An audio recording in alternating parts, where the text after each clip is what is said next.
Terima kasih klik video ini dan jangan lupa subscribe.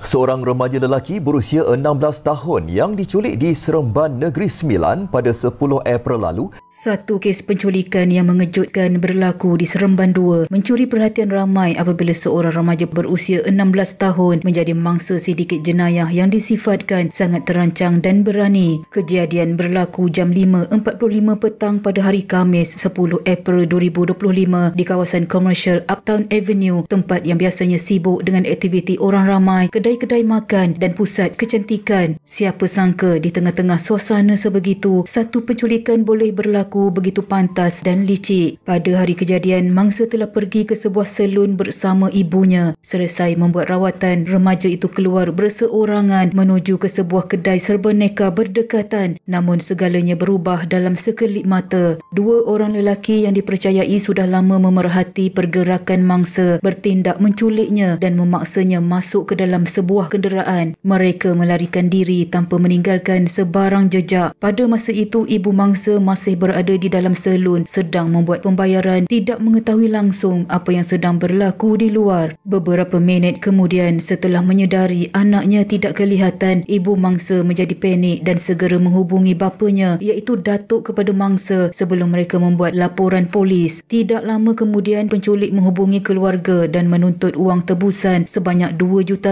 sebagai jaminan keselamatan. Ekoran laporan polis yang diterima, pasukan Jabatan Siasatan Jenayah Negeri Sembilan membuka bilik gerakan. Pihak polis turut menggerakkan dua pasukan dari D8 dan D9 Bukit Aman untuk membantu siasatan.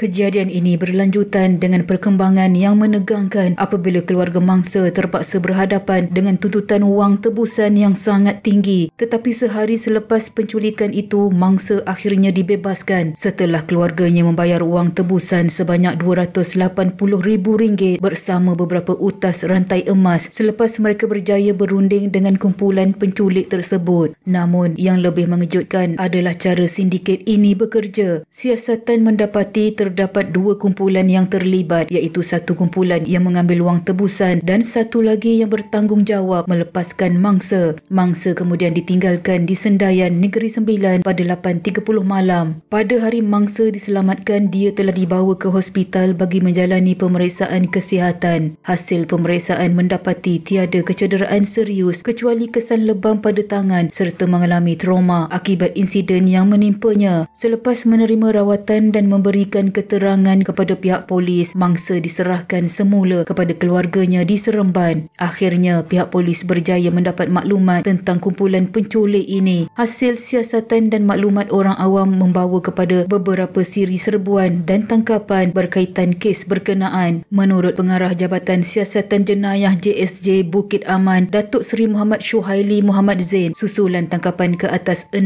suspek di sekitar Negeri Sembilan termasuk 3 wanita berusia 20 hingga 31 tahun yang dipercayai terbabit dengan kes ini. Polis berjaya menemukan semula wang tunai RM180,000 dan beberapa barang kemas. 6 suspek terbabit di reman 14 hari bermula 14 April hingga 27 April untuk siasatan lanjut, dan hasil soal siasat awal mendapati wang RM100,000 sudah dibelanjakan mereka. Dalang utama penculikan adalah seorang wanita berusia 31 tahun dan polis percaya suspek mempunyai pertalian antara satu sama lain, tetapi siasatan lanjut masih dijalankan. Namun, satu lagi suspek lelaki masih lagi diburu oleh pihak berkuasa.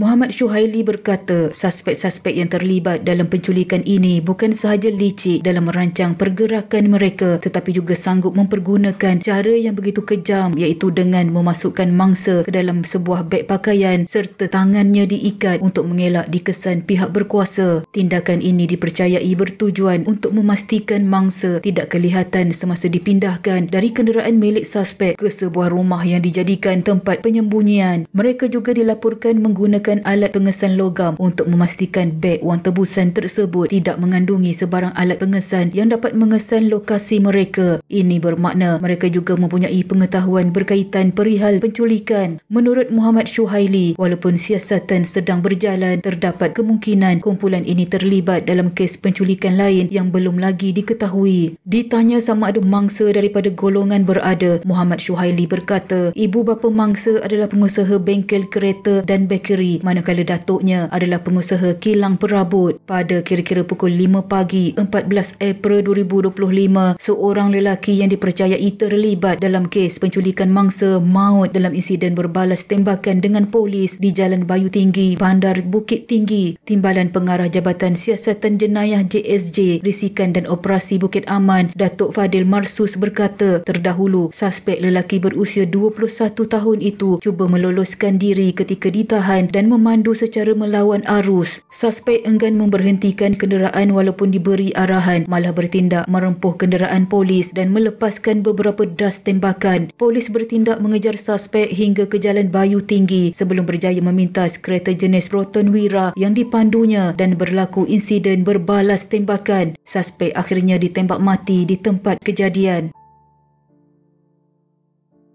Pemeriksaan ke atas kenderaan suspek menemui sepucuk pistol dan sebilah parang. Siasatan juga mengesahkan bahawa kenderaan sama digunakan suspek untuk menurunkan mangsa di lokasi pembebasan di Sendayan. Hasil semakan pihak polis juga mendapati suspek tidak mempunyai sebarang rekod lampau. Datuk Fadil turut merakamkan penghargaan kepada orang awam yang menyalurkan maklumat sehingga membantu pihak polis menumpaskan kumpulan penculik terbabit. Usaha kerjasama masyarakat amat penting dalam membanteras jenayah seperti ini dan polis akan terus memburu saki-baki suspek yang masih bebas. Kes disiasat di bawah Seksyen 3-1 Akta Culik 1961. Mengulas seorang suspek yang ditembak mati di Kelang, Muhammad Syuhaili berkata, polis percaya suspek cuba menjauhkan diri daripada ahli kumpulan lain selepas menerima wang tebusan yang dibayar. Dia percaya dalam jenayah yang dilakukan secara terancang seperti kes ini adalah perkara biasa bagi mereka yang terbabit untuk menjauhkan diri antara satu sama lain. Polis turut merampas beberapa telefon bimbit, sepucuk pistol daripada suspek yang ditembak mati di Kelang. Selain beberapa kenderaan yang digunakan dalam kes ini menggunakan nombor pendaftaran palsu, Polis Selangor telah membuka kertas siasatan berhubung suspek yang ditembak mati selepas berbalas tembakan dengan polis di Bandar Bukit Tinggi. Ketua Polis Selangor, Datuk Husin Omar Han berkata, siasatan dijalankan mengikut Seksyen 307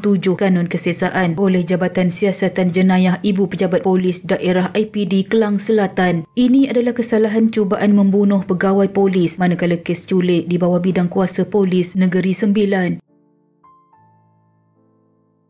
Pada 16 April 2025, polis menahan seorang wanita berusia dalam lingkungan 50-an yang dipercayai ada kaitan dengan kes penculikan ini. Ketua Polis Negeri Sembilan, Datuk Ahmad Dizafir Muhammad Yusof berkata, wanita itu ditahan di kawasan Ceras, Kuala Lumpur sekitar pukul 12.55 tengah hari. Dia kini direman selama 14 hari untuk bantu siasatan. Suspek ditahan di bawah Seksyen 3-1 Akta Penculikan 1961. Setakat ini, penahanan wanita itu merupakan perkembangan terbaru dalam kes yang tengah hangat diperkatakan itu. Polis masih menjalankan siasatan dan tidak menolak kemungkinan akan ada lagi tangkapan selepas ini. Kemudian pada 17 April 2025, seorang lagi suspek yang dipercayai terlibat dalam kes penculikan telah ditahan oleh pihak Jabatan Siasatan Jenayah JSJ. Lelaki berusia dalam lingkungan 20-an itu diberkas di Kelang, Selangor sekitar jam 3.30 petang. Difahamkan dia adalah pemilik kenderaan yang digunakan dalam kejadian penculikan tersebut. Datuk Ahmad Dizafir Muhammad Yusof memaklumkan bahawa dengan penahanan suspek terbaru ini, jumlah individu yang telah ditahan telah meningkat kepada 8 orang selain seorang telah mati ditembak. Suspek lelaki ini telah dibawa ke Mahkamah Magistrate Seremban pada 18 April untuk permohonan reman. Magistrate Syed Farid Syed Ali telah membenarkan reman selama 2 hari sehingga 19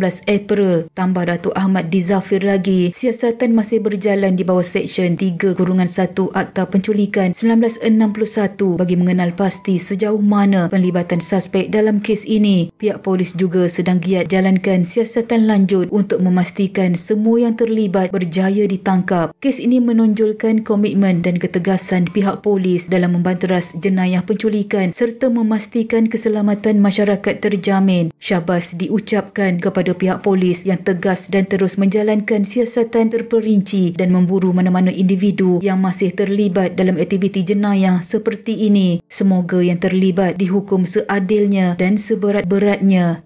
Sekian.